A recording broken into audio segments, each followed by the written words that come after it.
Hello and welcome to another episode of The Molten Truth. As you know, I'm your host, Zoe Michaels, and we have another guest that coming back. This has been an exciting season 2, where, we've had some new and we've had some revisits from others, and we love it all. Just a reminder to check out our sister podcast, the Before the Diagnosis Famous Lives Untold. So if you haven't checked it out yet, check that out. But in the meantime, we are here visiting with Randi. Actually, I get your name wrong every single time, don't I? Randi-Lee Bowlaugh? Bowlaugh. Bowlaugh. Close Yeah, enough. Close enough. you're very forgiving. Oh Good. boy, I always struggle with people's names. I'm like, I've spoken with you before. Why don't I get your name right? Because mine's spelled all funny like. It's totally fine. Well, thank you. So Randy and I were catching up a little bit before we started our recording, and Randy has a new book coming out. We look forward to hearing about that. Before we get too deep in, because I will forget or it'll be like, oh wait, let's do this. Let's tell the folks your website. Yes. So my website is rbwriting.ca. Remember, I'm in Canada. So rbwriting.ca. Sounds good. I appreciate that because there's nothing worse than either afterthought or midway awkward segue into that, or Right? worst of Yeah. all, ending the recording session and going, I forgot to get her website, and hoping Oh, that I people know. see it in the synopsis. Well, I know, and then I'm bad for like at the end. Most hosts will be like, "Oh, is there anything else you want to mention?" I'll be like, no," and I'm like, "Oh, my website. Ha ha ha. Where to find me? Yep, That's should mention right. that." Let's get that out of the way. Let's take care of the business side and let's just have a great visit otherwise. Yes, exactly. So, one of the things that I really appreciated about your website was just the various genres that you have tagged and even had awards for. I feel like when I first spoke to you, we were talking mainly about some poetry books that you had written. Way back And when. yep, exactly. And of course, the adoption of the three legged cat before you ever saw the three legged cat. That stuck with me. But I don't think I realized the breadth of the amount of work you do beyond the podcast that you also happen to have. Yes, there's many a things. So whatever you want to know, because I need a little direction, or I'm just gonna roller coaster us. Sounds good. Well, I'm going to go back to what you and I had started to talk about, and where I got really enthusiastic before we started, because right now I have a young friend. She's about 9 years old. Her mother tongue is Swahili. Her mother is learning English herself and doing well, but not as well as I would wish. And so this little girl is up here in the Cincinnati area, where there's not really a lot of community for her with the Swahili. So they're kind of like on a desert island in the middle of the ocean, you might say. Yeah. And so recently I volunteered to help her improve her English ability to write, ability to read, and found that she was an interesting mix because on some levels her reading skills were age appropriate, and some of her reading understanding was less than her current age appropriate. So I had decided that I would write my own children's book Which I specifically love. for her, with a simple stories, trying to go from the ground up and kind of gradually build with activities that were both in English and in Swahili. Now, I have no idea if I'm going to publish this book for the general public, but it's definitely going to be specific for her. Yeah, exactly. We'll see how it goes. Well, exactly. I mean, if it's really good, I might share it because there's probably other little boys and girls out there who could probably use something like that, but I don't know. Me But neither. I was very interested when I was looking at your website, which is what brought this up. You have quite a number of children's books, including, where's it at? Because I was very impressed by this. Like you were working on specific, yeah, the at sounds, the og sounds. I was like, that's exactly kind of what I'm trying to do with this little girl. And trying to build up. Yes. So those weren't even my idea. They came from somebody else. And then I wrote them. But so I was talking to this guy that was in my business group. And he had little kids. I want to say like kindergarten, grade 1, 2-ish, something like that. And he's like, "Well, they're trying to learn to read, but they just keep looking at the pictures." And I mean, that is a really fantastic way to help your brain learn to read. But for Absolutely. his circumstance, like what he was looking for his kids was easy Mhm. books where there wasn't pictures to kind of cheat off of. Even though it Yeah. is a strategy, don't get me wrong, it's totally a strategy, just not the one he was looking for at that time. So I was like, Right. I could maybe try something like that. So I started with like, what is easy and what do kids like? Well, kids like cats. At is easy. So that's where that one came from. And so each page it just builds. So I can't remember exactly off the top of my head because it's been a little while, but it was like, here is a cat in a cat in a hat with a rat. Like, and it kept just adding to the sentence with another at word, so Hmm. that way it was just building on it. And the covers of the books have the cheat. So it's not that the cheat isn't there, it's that they draw the picture to go along with the words, because I mean kids love being creative too. Right. So they can kind of cheat. You use the strategy. I don't want to say cheat. They use the strategy of pictures, but from the Hmm. front. So there'd be like a cat, a rat, a bat, a hat.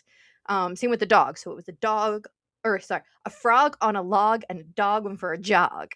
That is adorable. Oh, there's so many og sounds and you don't even think about it until you start doing it.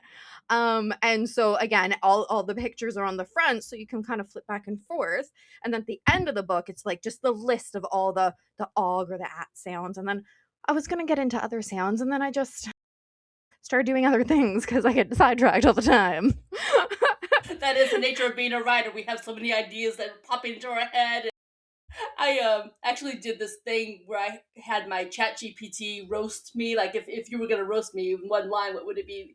And it Oh, was I should do that. That sounds it was it was hilarious. it was so fun. I was just like, "Yep, you got me. You nailed me," because it was like you have so many things on your list that you want to do that they're putting together a support group for the abandoned ideas. And I'm like, "Yep, you nailed me." Love that. Oh my gosh. I love that. The abandoned idea support group. That would make a good little book. Not a bad idea. It's pretty. I don't know. I might steal It it is from you. yours if you want it. You I'm came up gonna with it. add It's it to my yours. list of. Your list of abandoned ideas. Well, it's not abandoned yet because I haven't started it. Right. So right now it's just on the list of ideas. It hasn't quite made its way to the abandoned pile yet. It's in the waiting room. Exactly. Exactly. This is all coming together. It starts in the waiting room, and then we circle around the ideas, and they're all sitting around, and yep. Then you got like half-made crafts sitting there. That sounds like you're describing my house. Yeah, well, I look over here and I have a half-done diamond art, although I do intend to finish it. I started it only just last weekend, okay? So it's not like it's been abandoned for long. But I realized, because I did it for a couple hours, I was watching Stranger Things, and that show never ends. Um, and so I realized that I am not a young person anymore, and I can't just lean over my desk and do crafts for hours. It took me 3 days and a trip to the physio to be able to sit up again. Now, when So, you use the term woo. physio, is that the same thing as a chiropractor in our Well, so country, or chiropractor is a little bit different than a physiotherapist. So the a chiropractor is going to crack your physiotherapist? back. Yeah, so Okay. physiotherapist. Okay. I've just never And heard that oh, abbreviated version of physio before. really? That's Yeah. a new one on me. Okay, yeah. So physio, we just abbreviate that for physiotherapist. Chiropractor. Yeah. Good to know. Yeah, you gotta learn something new every day. That's right. So unfinished projects is where we were, and you leaning over your desk, and Yeah, and I was just it killed me. I literally had to cancel life for 3 days. I couldn't move. It was really bad. that sounds like it. Yeah. I should tell you, I don't know where I would be without my little little massage gun. I got like this miniature I have one of massage those. gun. Yes, I love Oh my it. goodness. Like when I'm like in really bad shape, I am so grateful that I have that thing here in the house. Those And things so are I found the great. small one, like not the big massive ones that you've got to hold on to, like little teeny tiny little Yeah. travel size. See, mine's not itty bitty. I used to have like the first one I got was like ginormous. I had to use like two hands. I'm like, this is not working Right. for me. Yeah. So I have one now. It's still not itty bitty tiny, but like you can hold it with one hand. So it works well. Yeah. And I think we're talking the same thing. To I think me, so. And it's the like a ability to hold it in one hand is, yeah. I mean, because the other one was heavy and it did take the two Yes. hands. I was just like, Right? Way I too might as well much. have a drill. Hey, that might work at times. Sometimes my body feels like I might need that. But it does remind me of the power tool my husband used to use for construction, and this is much easier to work with. I'm like, yeah, I can actually hold this with one hand and put it behind my back and Right? all this. Exactly. And it has like the interchangeable little thingies. Oh, I Yes. Oh love my goodness. Yeah. Yeah. I don't know where I'd be without it.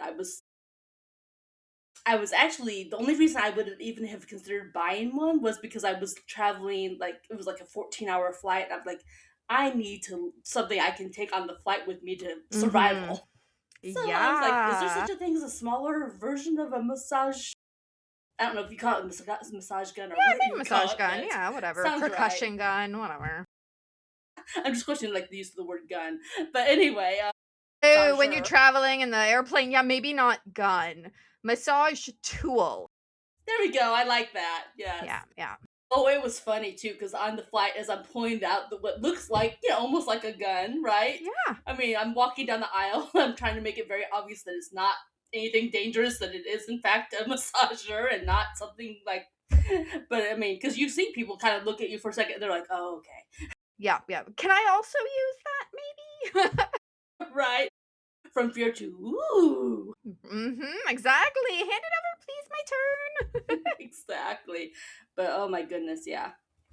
So you had these books. Now you were doing this for a specific friend as well, the Yeah, Og and so At it was books. yeah, it was his idea because he wanted them for his kids. So I did those ones and then we just never really he didn't tell me he needed more at the time or anything, so then I just started kind of doing other projects. Yeah, absolutely. It's interesting, and I learned this just yesterday because I had bought a couple very tiny books that had the idea of like the rhyming thing. So it was like something about taking your pet to the vet, and so Yes. it had all those et words, Yep. but and this is maybe where they're relying on the picture because so this little girl's reading it and I'm not able to to look at what she's reading because I'm in the car driving, she's behind Oh, me in the okay. back Yeah, yeah. seat, but keeps talking about taking the pet to the dentist. I'm like, I don't remember that word being in the book, but okay. So it's not till I guess we're a vet kind of looks the same. Like if it's just a picture of a vet, they probably have like the white coat and whatever. could be that must be what she was thinking. Yeah, But that's she kept smart. reading it with dentist. I'm like, well, I'm impressed that you can read the word dentist. Yeah. I mean, but I Huh. was like, that doesn't make sense because it should be something like a vet. So Yeah, as we yeah. were talking, as she read it through the second time, I was asking her, because she at one point was like, "What is?" And I thought I heard her say B-E-T, B as in Yeah. boy, Oh, but she was yes. actually saying V as V. in. So she's asking, what is this word? But I didn't, Yeah. it didn't click in my head at the Yeah. time until we started talking about like, well, dentist, is there a word like vet in there? Because I feel like there should be. She's like, oh, that must be what this word is. And I'm like, do you Uh, know what a vet is? She's like, no, what's a vet? No, so I yeah, had to sure. explain to her, A pet dentist is doctor. what humans would do, but yeah, vet Mhm. would be. But it was such an interesting thing because the way her mind worked, as far as her what she understood, and a lot of it was the picture, like you were saying. Yeah. Ah, smart. Yeah, very. So you have a book coming out in June. What is this book Yes. about? All right, so June 20th, mark it on your calendars. So June 20th, it's actually a re-release of a book with a ton of new content. Like I set out to do like 10 to 20% more content. It's like 50% more. Like it's almost like a whole nother book into it. It's a lot. Which is fantastic. I'm really glad how it came out. So it is Goodbye Too Soon, Hmm. which originally came out, it'll be 5 years ago. Or yeah. And well, sorry, no, the book came out 4 years ago. The reason I wanted to redo it now, this is the 5 year anniversary of my brother's death by drug overdose. So this one, I added a subtitle to it so you can tell the difference between the first one and the second one, because I still called it Goodbye Too Soon, but the subtitle, A Family's Lost by Drug Overdose. Okay. So you have the subtitle.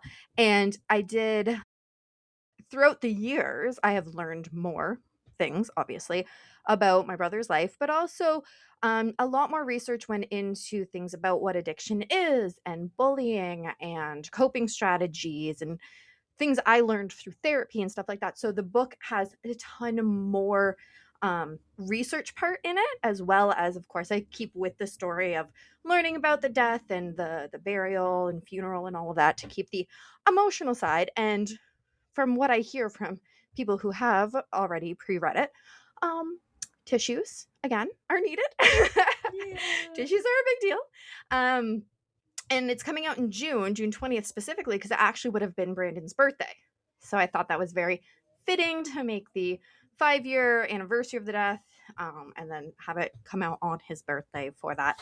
And there's even pictures in it now. I put pictures in it. It's amazing how there's still a need for pictures, even for adult books.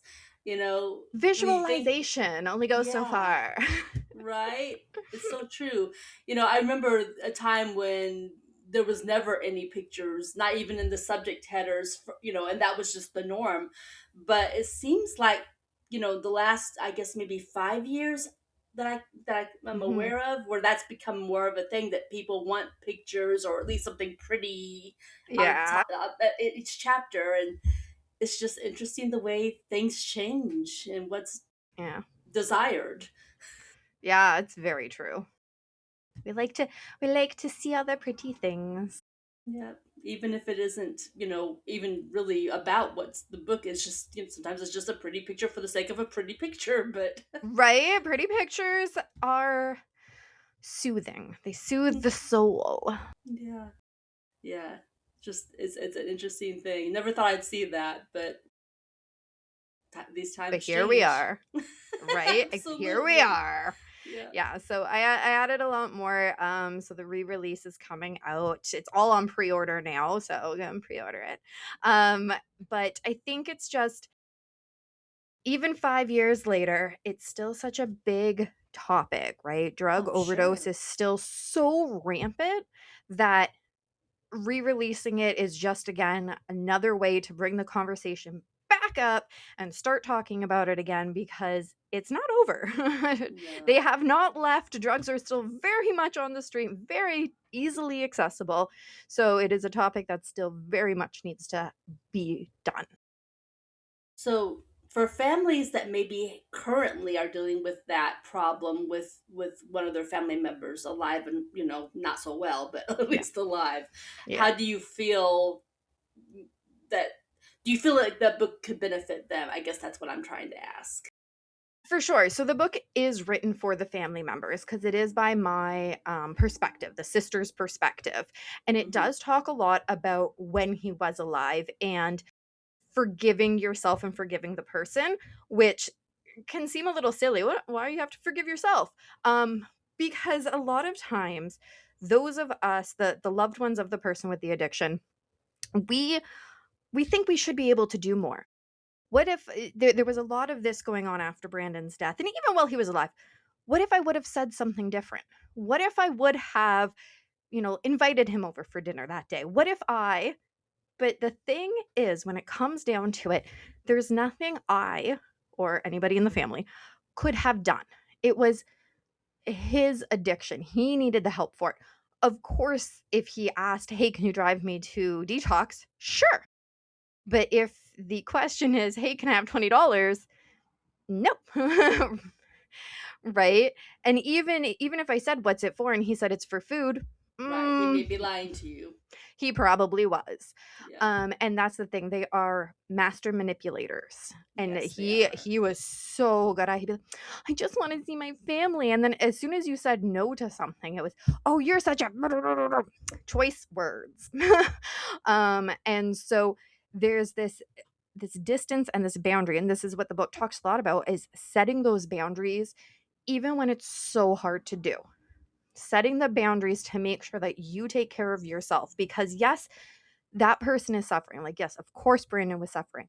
However, I couldn't change that. All I could do was protect myself and protect my family and my kids from his disease affecting them as it had affected me. So I'm the little sister. He was 4 years older than me. And growing up, I remember him like coming home bloody because he got in a fight. And I'm like, what is going on? I remember our house being robbed more than once because he owed somebody money, him stealing from me because he wanted to go buy drugs, right? So there is this fear and this sense of what's the word?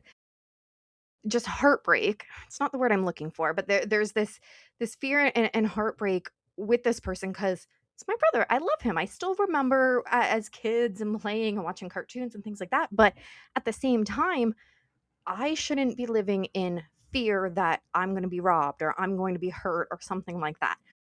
So as somebody who loves someone with an addiction, you have to, and every circumstance is different. All right? Let's throw that out right now. Every circumstance is different. This is all personal experience I'm saying. But we have to set ourselves up so that we can still thrive in our lives even if that might not include them. So when I got married, my brother was still very hardcore into drugs. He was not invited because I was not about to have him come and be high and drunk and all the things that he would be doing at my wedding. I was like, absolutely not. And it still is so heartbreaking. If I look at wedding pictures and I think about it, I'm like, my brother wasn't there.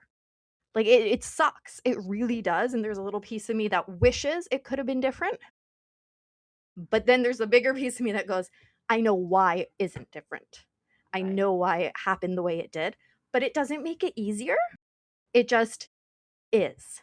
And so the book talks a lot about forgiving yourself for doing what is needed to be done to be able to thrive in your own life, but still loving them. Like I said, if my brother asked me for something like, "Hey, I wanna go to detox," I would have been there. Sure. But I'm not going to put myself in a position, as I had done for years and years and years, to listen to him call me names because I wasn't gonna support his drug habit. Right. And I'm gonna go so far as to say, if he asked you for $20 for groceries, you would have gotten him the groceries. You wouldn't have I given had him the at money, but times. you would have made sure he had something to eat if he truly needed something to eat. I had So, at times, yeah, yes, I definitely yeah, have at times done that, yeah. but at the same time, there's this line that eventually it's like, okay, if you're constantly asking for groceries Right. and you have, here, I know he had a welfare check, at least at the time I'm thinking Mm, of. Well, what is that check going to if it's not for groceries? Because I know it's right. not for rent. So at the Right. same time, even giving groceries, it was enabling him in his situation, anyways.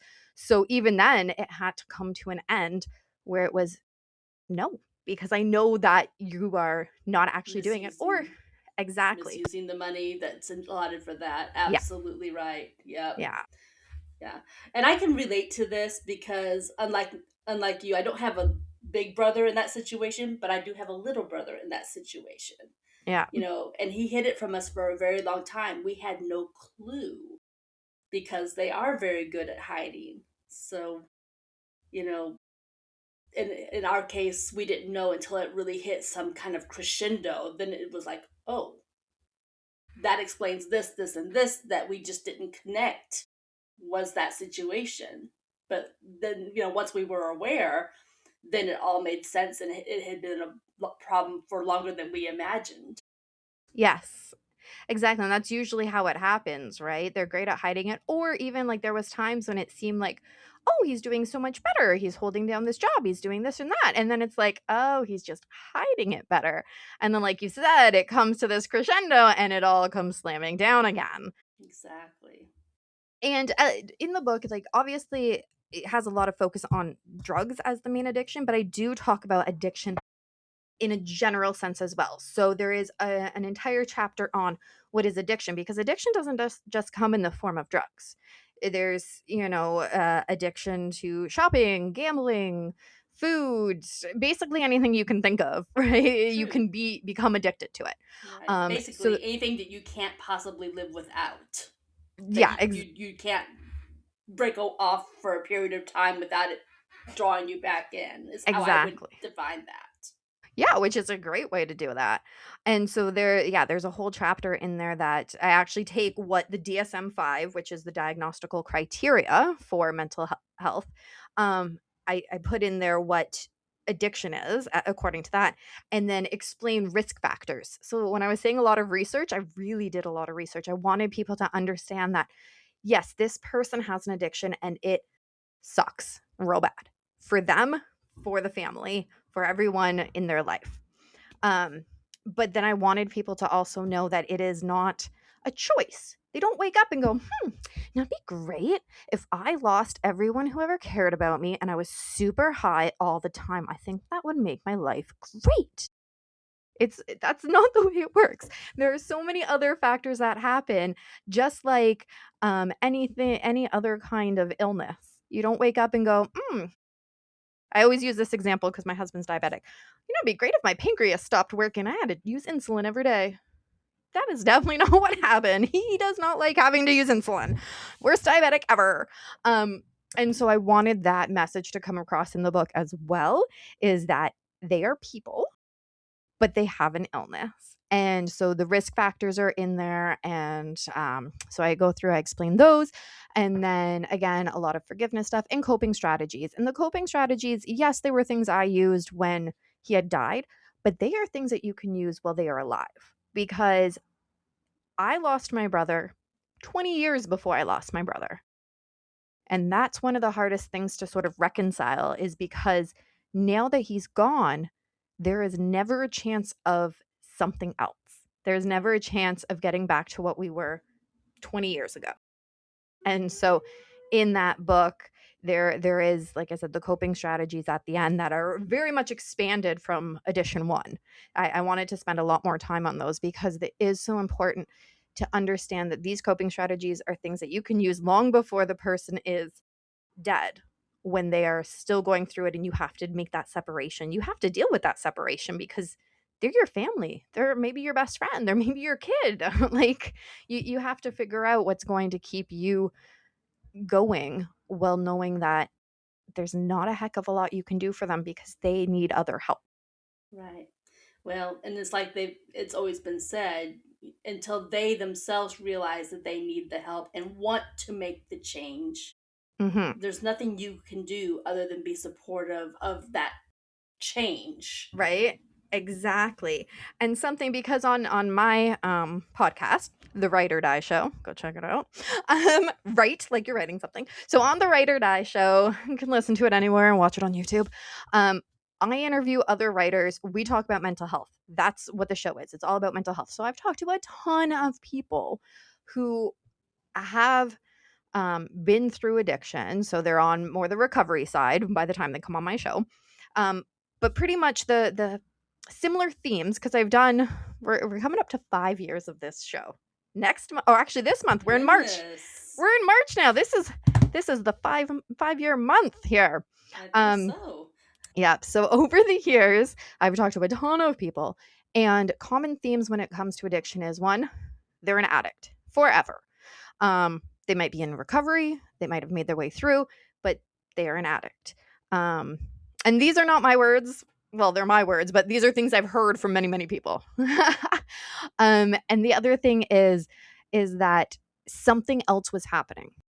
And I think that's the big one that we don't talk about enough when it comes to addiction. We talk about addiction, addiction, addiction, addiction. We don't talk about, why is the person addicted to something? And usually it's some kind of underlying depression, anxiety, whatever it is. And so I know for my brother, there was a lot of trauma. I don't know all of it because, again, baby sister, but I do know there was some trauma, and I share some of that in the book. And there was anxiety. I remember watching him when I want to say I would have been 14, 15, something like that, having a full-blown panic attack. I had never seen a panic attack before. Mental health was not something I knew anything about. This is early 2000s. We didn't talk about it. Full-blown panic attack. He calls 911. The fire department shows up, like the whole thing. And I'm just like, what is happening right now? And so that was just one of those, core memories because I'm like, oh my gosh, what is happening? And so for whatever reason, he suffered from panic attacks, anxiety. I know some of the trauma, like I said, some of that's shared in the book, and whatever else was going on that I have zero idea and I'll never know. But those are the things that a lot of times we forget. And those people that I've talked to over the years, that's what they said. They could not deal with their addiction until they dealt with whatever the heck else was going on. And Which that makes a lot of sense. right? I'm not a licensed healthcare professional. Not even Neither am I. but I work on the periphery of healthcare. So I hear all this and I think this is just like when you hear about an underlying health condition Yes. that makes you more susceptible to something else. Yes. I'll Yes. make, COVID, for example, people who have like COPD or other underlying issues, when COVID came around, they were far more susceptible than, neighbor A, neighbor B, so to speak. And so what I'm hearing as you're talking about this makes sense to me looking at it from that point of view. It's like they have a weakened emotional immune system, which Yes. makes them more susceptible to these addictive behaviors or Yeah. to drugs. Yeah. Well, I love that weakened emotional immune system. I like that term. I'm Yours stealing to it. have if you like. Take I'm it. stealing it. I love that. I gift it to you. Thank you so much. It's much better than being a thief. But that's exactly it. There are these things that predispose people, and there's an entire chapter on that. I call it risk factors. An entire chapter on that. And as I'm writing this chapter, so obviously again a lot of research, and I'm writing it. I'm sharing stories from my past and with my brother and stuff because it's the emotions that I want to get across. And I'm like, wow, Brandon, you check off that one and that one and that one and that one. I'm like, oh my gosh. Wait, was there anything that you weren't saying that you weren't going to have an addiction? Wow. But that's my problem is food. So, and that's the thing. Addiction happens in so many different forms, and drugs is the one that is in the forefront, of course, because it does kill. Not to say Right. other things can't, but it is very high rate. And I do put statistics in the book too. Do not ask me for them off the top of my head. All right. Deal. But but I did want to throw those in the book too because it's so important. But there is that comorbidity with an addiction with something else, whatever that else happens to be, because of your stunted emotional. Oh, what did you say? You said it was emotion. What? Oh, Weakened emotional immune system. weakened emotional immune system. I'm stealing it. I just have to remember, but I'm gonna steal it. But you gifted it, so it's not really stealing. I'll email it to you later if you want. Perfect. I love it. That is fantastic, darling. Who knows? It might even be one of the video clips. I think it should be. It totes should be. It might be. Oh boy. So yes, that's what's coming out in June 20th. I just want to repeat it, goodbye too soon. Family's loss of drug overdose. You can go order it now. So as you were going back through this book, which I imagine was probably super emotional when you wrote it the first time around, Yes. how were you affected this time around? And I had a question I was going to go with, but let's just start there. How did All it right, it affect sounds you the good. Sounds second good. time around? Again, very emotional. And as I'm reading it, so what I did this time round is I reread it because it had been a while, and I kind of made myself notes. Add blah blah blah here, and read. Oh, add more research here. Oh, put a picture here, and that's what I did first. I went through and I decided where I wanted to add stuff, and where I was like, oh, I didn't talk very much about this. Like, so when it came to what was the part? The viewing. There's a chapter on the viewing. So basically each chapter kind of followed from when I got the phone call to when we actually buried him. That's how the setup of the book is. And then of course there's other stuff throughout it. Um and so in the chapter of the viewing, I'm like, wow, it's only 3 pages long. That's short.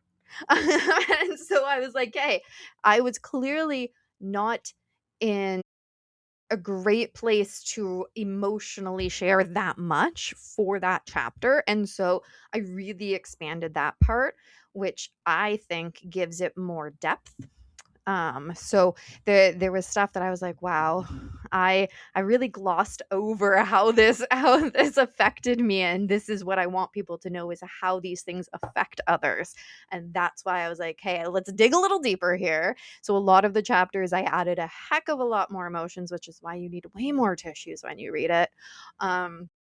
So it definitely was very emotional. I had to read it and just kind of take a step back and be like, wow, okay, more here, more there, research there. Take a break, go do some crafts and some animal stuff, and then come back and write some more because it's hard to relive things that were difficult to begin with.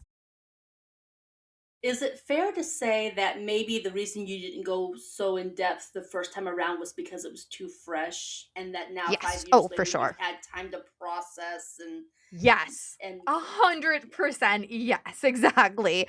And not only process, but I've also been through therapy, not specific to Brandon. I've been going to therapy on and off for years. Therapy's wonderful. So I had went again, more to deal with my trauma, but of course my trauma is intertwined with my brother. And so he came up and his death, and so there was some sessions where we focused on kind of figuring out some of that stuff. And through doing that, I learned more and was able to share a heck of a lot more because, yeah, at the time it was way too fresh. I wrote it basically right afterwards, which, is kind of cool. That sounds weird, but it's kind of cool to read something that's written so fresh because you're getting a different perspective than we're getting 5 years later. 5 years later, I've had time to deal and cope and whatever. So it's different, but it was kind of neat Emotion reading it. versus more processed perhaps. Yes, exactly. Raw versus processed. Exactly. So the obvious question, did you find it cathartic to go Yeah, back through this, and has it helped you even more process and maybe grow from this experience? for sure. Yeah. So the first time I wrote it was cathartic in and of itself. It was really nice to get my thoughts and emotions out onto paper and share that in a way that I think was beneficial to the public. I think it's really important to again have these conversations. So not only was it helpful to write the book, but just the promo that you do beforehand, like I'm doing now, and telling people about it, even if somebody didn't pick up the book and they're hearing me talk, they're getting something. Right? So that I Yes. think was really cathartic and really helpful. Going back through it, I was able to view it and go, "Wow, I did that." And because like so when we buried him, I can laugh about this now. When we buried him, I kind of yelled at him a little bit. So at the end of the burial, my mom wanted everybody to go up and talk to Brandon. And so everybody goes up one by one.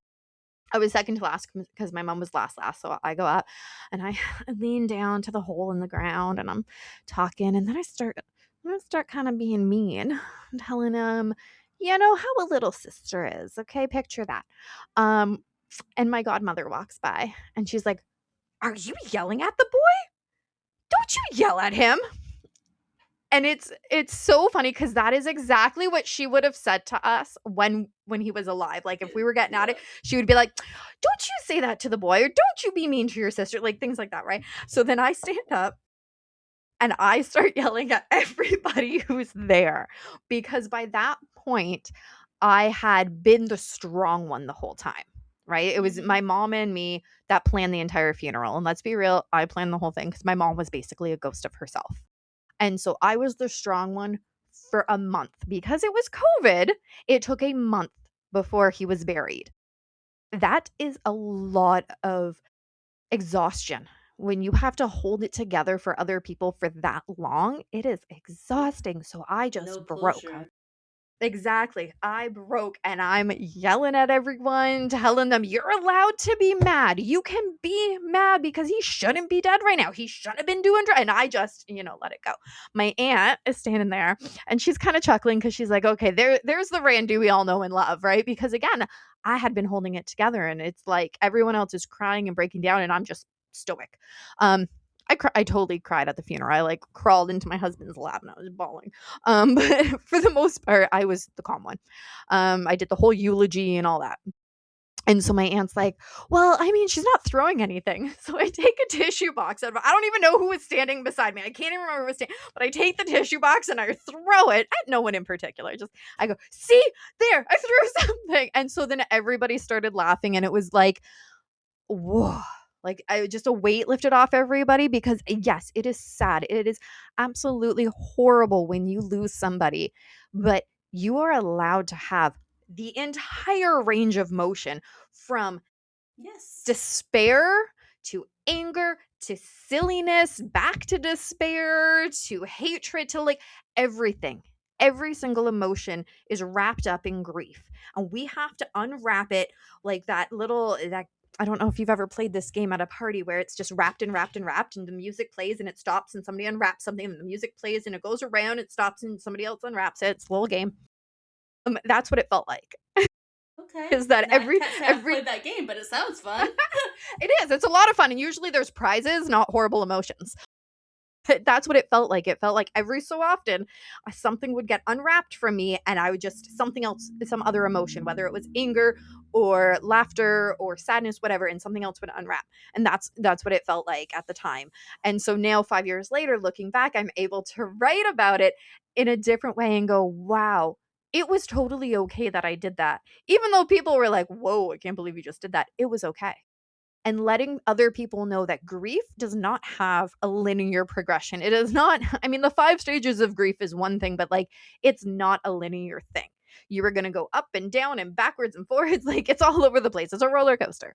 Yeah. Um, And anger really is a part of that. I oh, mean, big I mean time. that anyone who's ever lost anyone that they loved, anger has always been a part of it, whether it's a small amount or Yes, large amount, but it's in there. it's there. I Yep. mean, to hold it back is just to do more damage internally. Exactly. Exactly. And so I just let her rip. And yeah, looking back 5 years, I'm like, now I can express things in a way that I couldn't put words to before, which is really important to be able to identify these things and put words to them.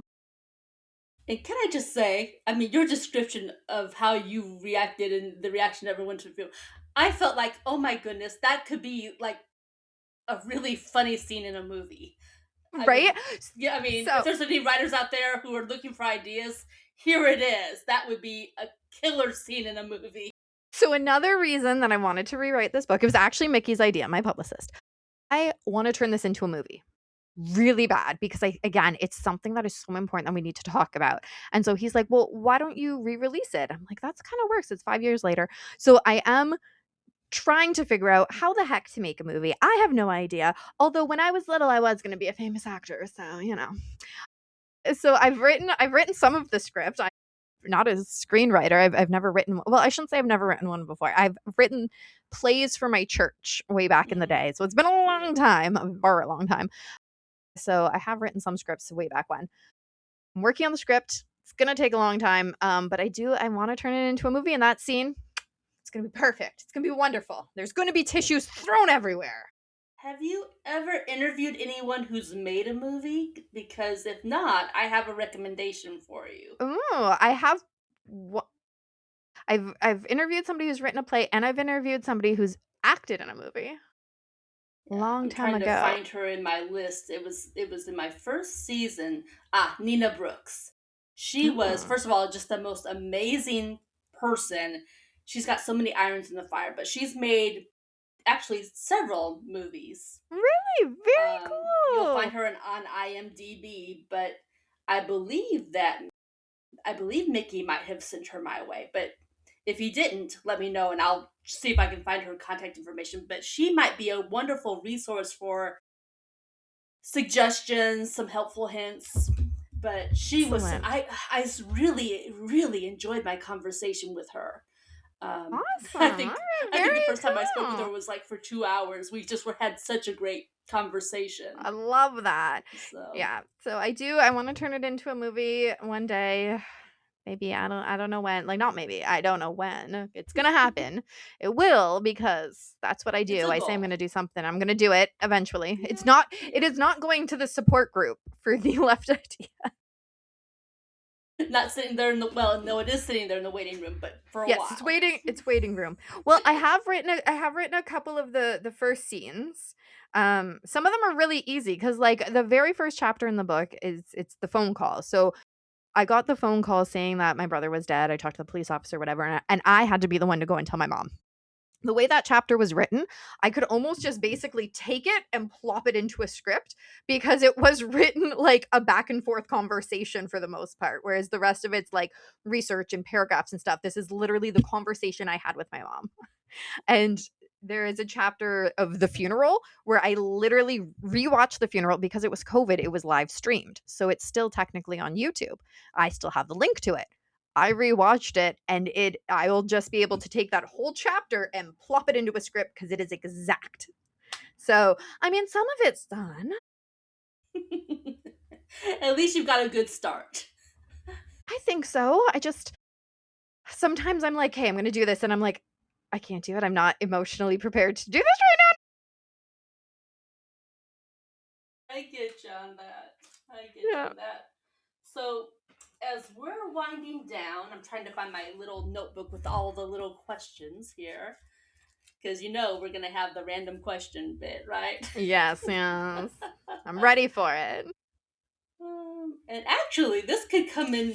This actually seems to tie in pretty well with our conversation. Ooh. Um, so, my last guest asked the question: what is the difference between dialogue, conversation, discussion, and debate? Ooh. Okay, so dialogue, conversation, discussion, and debate. Hmm. All right. So, okay. Di- all right, I am a very literal person. Huh, it could be because I'm autistic. So I really love using words exactly based on their dictionary definition. I'm not a dictionary, so I'm going to do the best that I can. Dialogue to me is what we see in a book back and forth with a character.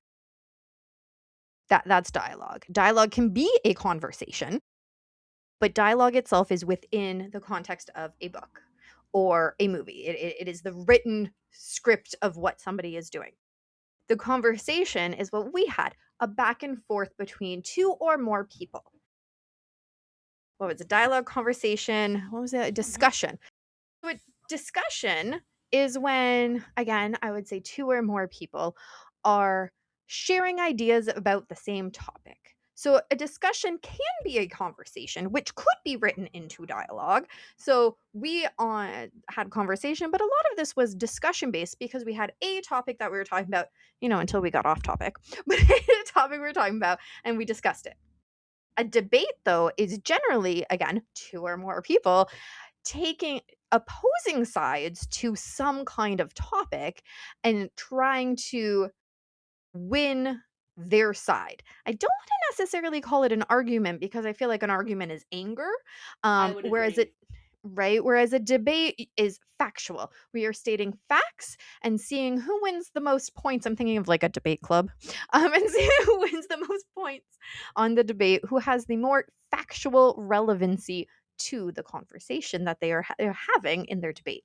So that's what I'm going to say. All the differences are. I like it. And you know what? I think that question must have been tailor made for you because I don't know if anyone else Right? could have answered it as well as you did. I certainly could not have. Why? Thank you. Thank you so much. You're welcome. Here's like a side question just kind of that came to my Ooh, love mind. it. Could a dialogue be silent? Is it possible that dialogue could also be Like an maybe inner dialogue. inner dialogue, yes, like what a person's thinking inside, but Yeah. I'm also thinking body language. I think it can be. I think though that again, because I love literal things, I'm going to have to look up all of these when we're finished to see how close I was with my guesses. Um, but I think that body language would be its own category. It is a type of dialogue or a type of speech. It's a type of showing a message. I just don't know where it falls in the literal context of definitions. Absolutely, absolutely. It was But just yes, interesting because I think back body to language certain is movies huge. I've watched where you Yeah. see a person kind of not saying anything, but you could tell what they're thinking, and then the person Come reacting, on, you it's could tell what they're thinking. Ariel had to make him fall in love with zero voice. I totally got There you it. Cause go. body language. Ages. Nicely done. You're welcome. You're welcome. I do love me a cartoon. Yep. Well, I've really enjoyed having you. Before I let you go, though, I need you to give a question for the next guest. So, because I am hilarious, I'm going to make a very weird question. Explain what your favorite cartoon is and why. Hey, I like it. Now, watch the next person will be like, cartoons, what are those? Right? Exactly. In which case, I will give them a random question of my own. Favorite I made it cartoon? broad. I was gonna be specific and pick a cartoon and say they have to pick a favorite character, but I made it more broad so that No, somebody should be able to answer it, you know? I like what you did with that. I definitely, I'm gonna have fun with that conversation because I still Excellent. like cartoons. I am 50 plus, and I will always love cartoons. I am looking forward to the new Mario movie when it comes out. I think like next month or the month after. I think so. Mario number 2. My grandson is 6. He's over now. He just came over a little bit earlier. And he goes, "Grammy, I can't wait to go watch Mario." I'm like, "Me too, bud. We are so seeing that in theaters." So excited. So fun. Well, and the thing Zootopia is, 2? So good. oh, really? I haven't seen So that one good. yet. But He yeah, loves just, Zootopia, so we had to go see it. well, absolutely right. But the cartoons that are made now compared to even when we were kids, they're just so in depth. I mean, they are made, I feel it, just as much for the adults as they are for the Yes. kids. And thank 100%. goodness for it. Right? Yeah, yeah. 100% they are. Yeah. I was gonna go back and ask you another question. Oh, let me ask you this, writer to writer. And if we go over, then we go over. It's your But show. You can do what you want. that's right. I love it. So you have these your book in pre-sale status. At this point in time, I assume you have advanced read copies out there that people are reading and potentially Mickey. doing reviews. So Mickey takes care of that stuff. My publicist with Creative Edge. Um, he takes care of that stuff. How lovely. Yeah, You yeah. know, I know and he definitely puts stuff out there to get reviews and things before books come out. But I don't know his process. He's awesome. He does his thing. yeah, absolutely. Well, I'm glad to know that because I haven't hired him yet, and one of these days I do intend to do that. You That's can how it have that, happened. Mickey. That is how that happened. Is he would send me great guests. I was talking, and then one day I went, "Mickey, let's I want to talk to you about what you actually do." And like, yeah, let's work together some more. So Exactly. that's Yeah, how because it I all can went tell down. he's high quality, but it's He the is, yeah. hardest thing in the world as an indie author to get Oh, reviews. It is. It's yes. next to impossible. Yes. So I've gone down multiple rabbit holes. I recently released another book, and I probably should have waited. But I was like, nope. I'm trying. I just put out a prequel Mhm. to a book I released last year. Cool. Yeah. So I'm like, Yeah, let's I'm see bad if we with can get some traction here. yeah. I'm bad with my kids' books. I just kind of put them up and I like don't promote them or anything because I'm just like this is just like my sideness and Mickey's gives me poop all the time. He's like, "Girl, you have to let me know when we got to promote and stuff." And I'm like, "Right, right, that part of it." Yeah. Well, it's because that's not something where our headspace is. We are not salespeople, we are writers.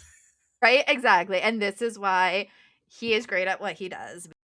So, props to him for putting up with me.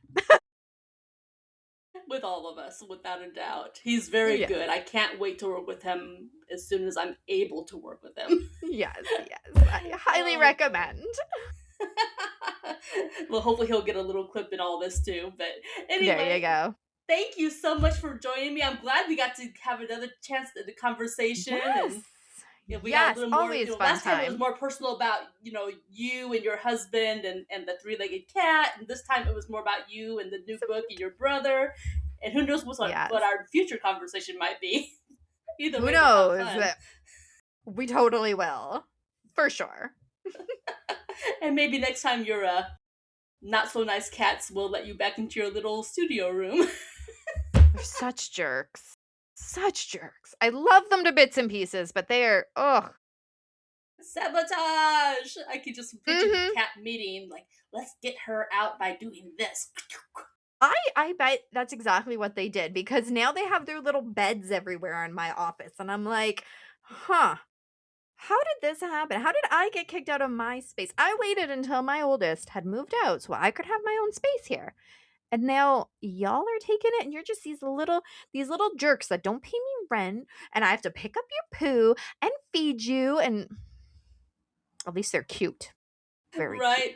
That's what overwhelms everything. It's like, oh, but you're so cute, and oh, you Right, cuddle, and exactly. Then oh. they come and they're all purr and look at me and pet me and I'm so beautiful. They Mhm. are the gangsters of the animal world. Yes! Oh my gosh, yes! Do you know Gary Larson, the Far Side comic? Did you Oh, ever yes, read yeah. that? He's A got little he's bit. got one of his comics that where it's exactly that. He's got the dogs as clowns. He's got the bird with this fruity hat, and he's got the gangster cat thing going. I'm like, he nailed Yep. it. Yeah. That's yeah. Yes. All right. Well, let's go ahead and wrap this up. So, thank you for joining us. Please be sure to check out Write or Die with Randy. And of course, if you like the Molten Truth, like, subscribe, share. Let's spread the word and help others find us. All right. Thank you. Have a great day. Thanks for joining us.